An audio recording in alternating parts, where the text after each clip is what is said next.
The horror series of the decade so far on HBO Max is a one-season wonder that plays like a cross between Ryan Coogler's Oscar-winning masterpiece, Sinners, and Eric Kripke's long-running fantasy horror saga Supernatural. Exquisitely cinematic, with an unlikely mix of otherworldly monsters and period social commentary blended to perfection, this series absolutely demands to be binged. Just as Sinners does to devastating effect, HBO's Lovecraft Country turns Jim Crow America into the backdrop for a viscerally frightening horror spectacular, in which genre tropes serve as a thinly veiled metaphor for the monstrous nature of segregation and violent white supremacy. Both works present their parables as heavily stylized homages to horror tradition, and are chock full of classic references.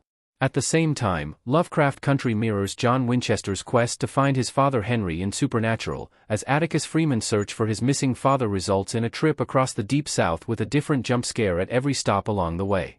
Many of the demonic creatures Atticus encounters are exactly the kind the Winchester brothers would typically hunt. Still, the equally ghoulish white supremacists in the story invoke the deeper meaning of Sinners more than anything else. An adaptation of Matt Ruff's seminal black horror novel of the same name, Lovecraft Country is the archetypal TV show in this increasingly popular subgenre, which serves as the perfect complement to Jordan Peele and Ryan Coogler's big-screen releases. Lovecraft Country is one of the best horror shows of recent years.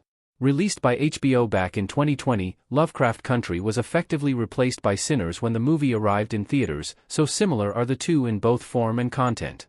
They even share a supporting star, in the shape of Nigerian-British actor Wunmi Mosaku. Given that it's in such esteemed company, it's hardly surprising that Lovecraft Country is among the most acclaimed horror series of recent years.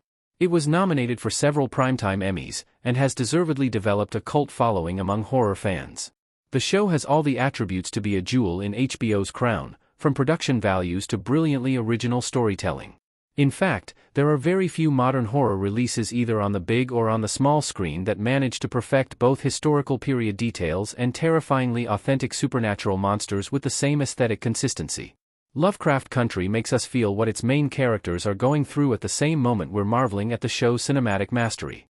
The series offers scintillating thrills, hard-hitting drama, and visually arresting horror throughout its 10 episodes, while invoking the specter of its titular genre pioneer, who also happened to be an unrepentant white supremacist.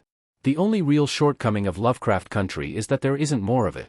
HBO canceled Lovecraft Country too soon. Unfortunately, while a second season of the show was being developed, Lovecraft Country was axed by HBO, amid rumors of problems with the work environment during production. The horror show's cancellation meant we never got closure on the many questions we're left with at the end of its final episode. Although Lovecraft Country was a critical and ratings success for HBO, it apparently wasn't worth the risk of a second season, especially in light of the negative press about experiences of those working on the show. There were also reports of creative differences between showrunner Misha Green and higher-ups at the network. We may never know how a second season of the series would have turned out, but it certainly feels like a horror show this good deserves more episodes.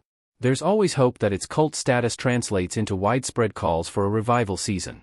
Lovecraft Country is remarkably bingeable from start to finish, but perhaps it shouldn't be.